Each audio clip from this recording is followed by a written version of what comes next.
Hello everyone, happy Wedding Wednesday and happy New Year! We are now into 2019 and we're kicking off the new year with a short video on how to find your wedding destination. Now I'm going to jump straight in, but before we begin, why don't you click that subscribe button for more wedding tips on getting married abroad every single Wedding Wednesday, and yeah, let's jump in. So the first thing you want to do is to start a free brainstorm. If you could get married anywhere in the world, where would you get married? The way that I would do this is to grab a piece of paper and split it into 3 columns: local, national and international. Under each column, list the places anywhere in the world that you feel has a real connection to your love story and to you personally. Where do you love to be as a couple? What has a key integral part in your love story together?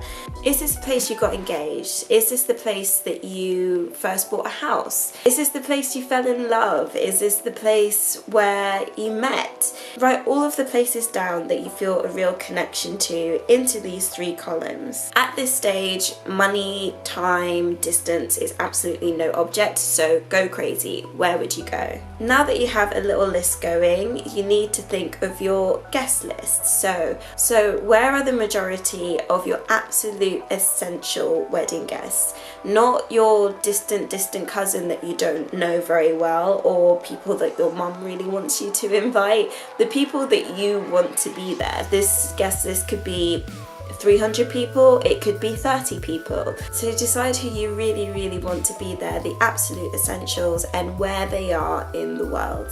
The third step is now to think of how those essential people would be able to get to the places on your list.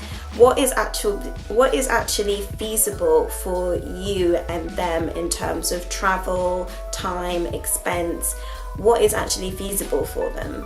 There are quite a few factors that go into this. So for example, if you're a cross-cultural couple and say you're English but he's Nigerian and you live in France, for example, what is the most feasible thing for both families and essential people to be able to get to in that situation?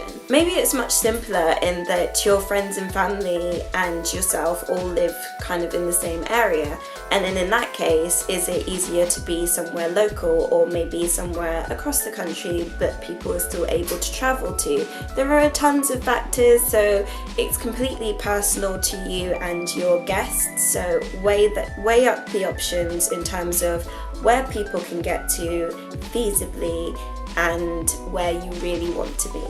And now that you've narrowed down your list, and hopefully it's narrowed down to perhaps 1 place abroad and 2 places that are in your actual country, you need to visit as a couple. You need to go and experience the place together again and see if you can imagine yourself getting married here. Don't think about venues, don't think about the expense right now. Just think of, is this where I feel most comfortable? Is this where I'm imagining getting married? Is this where we're taking our next step of our relationship? These are all really key things. You also need to think of how often you'll be able to visit that place. For example, I work with couples all over the world and I've had inquiries from people in Australia, and feasibly, how often will you be able to come all the way up to Portugal?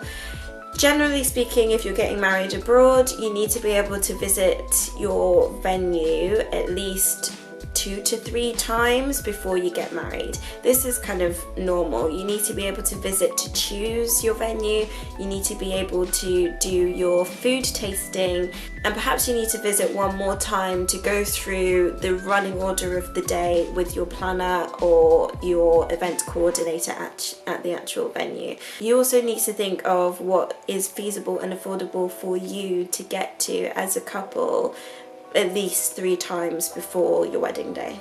That should narrow down your list quite a lot, and yeah, go and experience that place. See if you can continue your love story there. I hope you found this helpful. In the comments below, if money and distance wasn't an issue, where in the world would you get married? I'm gonna think about that question too, because I'm not sure I've actually decided yet. So I'll have a think and I'll put it in the comments down below. But as ever, I'm Olivia, your destination wedding planner, and if you like this video, give it a like, subscribe, and I will see you in the next one. Bye.